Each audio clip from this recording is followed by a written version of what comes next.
Assalamualaikum warahmatullahi wabarakatuh. Alhamdulillah kesempatan yang telah diberikan kepada kami. Ngapunten sakderenge Gus. Tanglet yang pertama, ini rotok kata nih pertanyaan kula. Yang pertama, apakah semua yang terdapat dalam Al-Quran itu bisa diartikan dengan secara hakikat? Al-Quran maupun hadis, bisakah diartikan secara hakikat? Yang pertama. Yang kedua, masalah aqaid seket niku napa wonten kalimat la ilaha illallah mawon atau dengan di kalimat la ilaha illallah Muhammadur Rasulullah? Aqaid seket. Nggih, nggih. Kemudian yang ketiga, ngapunten Gus. Muga niki mboten termasuk napa nggih. Kula niku pernah mimpi. Tapi mimpi itu sudah lama sekali, mungkin 30 atau 40 tahun yang lalu. Tapi sampai sekarang belum ada jawaban Gus niku. Ngapunten. Yang mana? Ngimpi, ulang ngimpi Gus. Mimpi. Mimpi melihat lafal bismillahirrahmanirrahim niku wonten langit. Kemudian ada suara, kalau kamu mengetahui huruf ba yang ada di bismillah itu, enggak tahu gimana, terus saya bangun. Lah sampai sekarang belum ada jawaban Gus niku. Huruf ba yang ada di bismillah niku. Yang terakhir, karena kalau mau nembe ikut baiat, ada istilahnya apa, khusus dan umum tadi Gus. Yang saya pertanyakan yang khusus tuh. Apakah boleh diawali dengan kita waktu bangun istilahnya qiyamul lail dahulu baru nganu. Nggih ngoten kemawon Gus. Assalamualaikum warahmatullahi wabarakatuh. Waalaikumsalam warahmatullahi wabarakatuh. Apakah di dalam hadis dan Quran itu bisa mengarah pada hakikatnya? Dijawab, itu hanya terjadi pada hati seseorang yang sudah mukhlasin. Iya, betul. Mungkin bisa dilihat di dalam surah Ali Imran ayat 7. Di situ ada dua tafsir setiap ayat Al-Quran. Pertama Al-Muhakkamah. Al-Muhakkamah itu yang jelas. Berarti Al-Quranul Karim dalam tafsir secara syariat. Tetapi ada yang kedua, al-mutasyabihat, wa ma ya'lamu ta'wilahu illallah. Yang tahu tentang takwil pengertian ayat yang bersifatkan mutasyabihat itu hanyalah Allah. Jikalau hatimu condong mengikuti hal itu tanpa ada dasaran dinut tauhid, hakikat makrifat, tersesatlah kau. Betul. Iku Al-Quranul Qadim Gini Pak, contoh Alif Lam Mim. Siapa yang tahu? Termasuk pertanyaan yang keempat, huruf ba di dalam bismillah. Iku al-mutasabihah. Quran diringkes dari satu. Surat Ikhlas, Al-Falah, An-Nas. Diringkes dari satu. Al-Fatihah. Diringkes jadi satu. Bismillahirrahmanirrahim. Diringkes huruf titik ba. Mandeklah sudah. Oke, nanti kita bahas tentang masalah huruf ba tadi.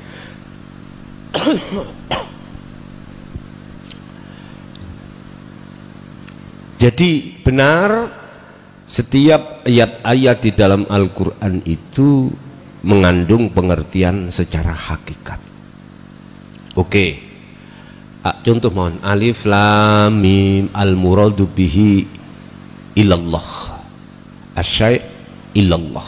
Yang tahu pengertiannya Alif Lam Mim cuman Allah. Iki tafsir dimanapun mengatakan secara muhakamah itu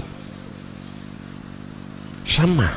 dengan ada pertanyaan yang bertanya terhadap Muhammad. Muhammad, tatkala ada umatmu yang bertanya tentang ruh, jawablah, itu urusane Tuhanku. Manusia tidak ada kapasitas untuk membahas tentang ruh, illa qalil, hanya sedikit. Di wilayah mana manusia itu tahu tentang roh? Hanya sedikit. Diterangkan nanti roh itu ciptaannya Allah, sudah dijanji nanti hari akhir akan bertanggung jawab atas semua perbuatannya di dunia. Hanya itu.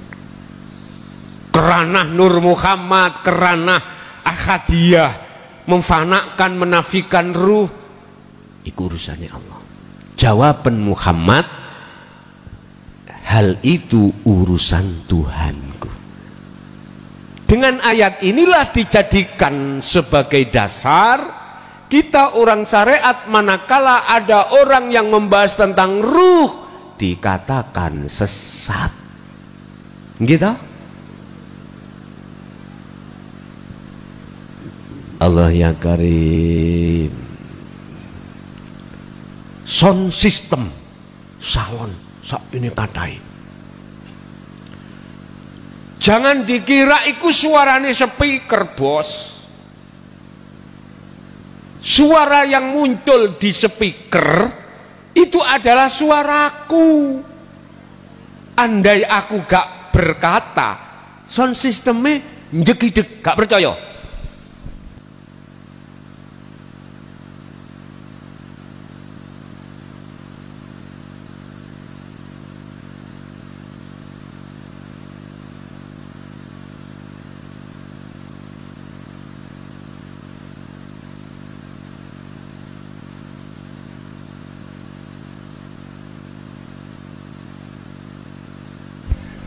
Iso muncul suara ini. Berhubung kau melihat speakernya, berhubung kau melihat mukhlasonnya, maka otomatis hukum sesat terjadi pada dirimu. Iya. Coba kalau kau mau melihat di dalam, di luar, di kiri kanan saya siapa? Kalau rohaniyahmu bisa tembus ke situ, mesti nggak akan pernah menyesatkan. Oleh karena akalmu yang kau kedepankan, bukan rasa imanmu, itulah menjadikan kau tersesat di dalam pendapatmu sendiri. Sama, wa ma ya'lamu ta'wilahu illallah. Wa ma, dan tidak ada yang tahu pengertian ayat mutasabihat kecuali Allah. Bener bos, bener bun. Andai kau melihat hidupnya alladzina, nggak akan seperti itu. Kau tidak akan tersesat. Yang tersesat itu diri kita sendiri dengan pendapat kita. Nyun sewu, nyun sewu, estu nyun sewu. Waktu jenengan masih anak kecil, mangan teleke dewi, krasa enggak?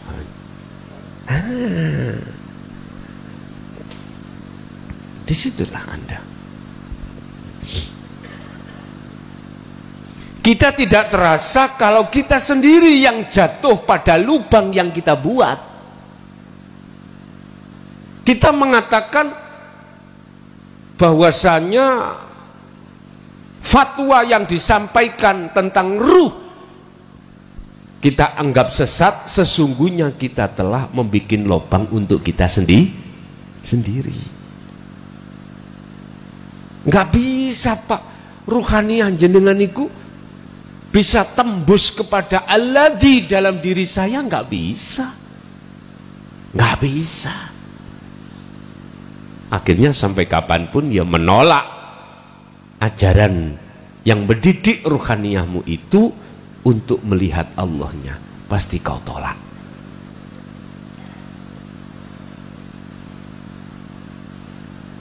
Dzalikal kitabul la raiba fih. Kitab itu tidak ada mamang sedikit pun. La raiba fih, enggak ada.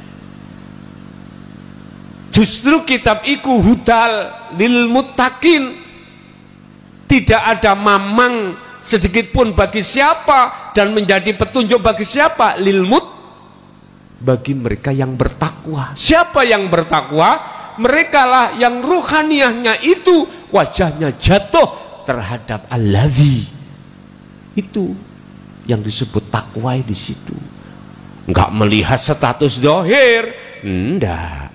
Karena lepas dari pembicaraan hukum syariat, ini kita membahas hukum hakikat.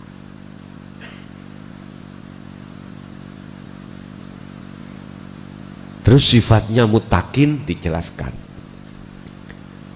Alladzina yu'minuna bil ghaibi wa yu'minuna shalah wa mimma razaqna, dan seterusnya. Iki pekerjaan ruhaniyah, ya. Bukan sholat yang dimaksud secara jasmaniyah. Kalau kita mengacu pada hakikat, berarti lakuni rohaniyah, akhwal. Kalau kita bicara syariah, berarti lakuni jasmani, af'al, gitu, amal. Udah. Yang nomor 2, apakah aqaid seket itu juga terhadap Muhammad Rasulullah? Iya. Yang ditanyakan tidak hanya la ilaha illallah, akan tetapi juga Muhammadur.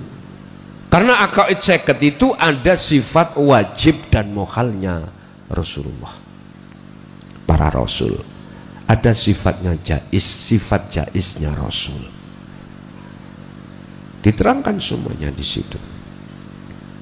Sehingga antara la ilaha illallah dan Muhammad Rasulullah, dua syahadataini ini bagaimana cara Anda untuk menjadi syahadat ahad, syahadat tunggal. Allah tadi maksudnya hidup. Muhammad itu asalnya itu bin Abdillah dulu. Secara syariah, secara hakikat Anda diseret untuk bisa bersaksi pada yang disaksikan, tahu Muhammad itu adalah makhluk. Bisanya semuanya karena Rasulullah, diperintah Allah. Son sistem muni suworo karena diperintah oleh cocoti mukhlason ngomong bah, akhirnya muni bah. Paham maksudku? Kalau gak diperintah untuk bersuara, cocoti gak ngomong, lesan ini gak ngomong, diem, gak rungu suarane gitu. Berarti manusia pada hakikatnya adalah sebagai lapangan atau speaker. Yang bersuara itu hanyalah Allah. Mana Allahnya? Allah di hidup itu yang tidak bisa kau tembus dengan mata dohirmu. Udah. Sekarang masuk pada baknya bismillah. Iki huruf jaiyah hijaiyah yang nomor 2. Alif pertama isim, nama.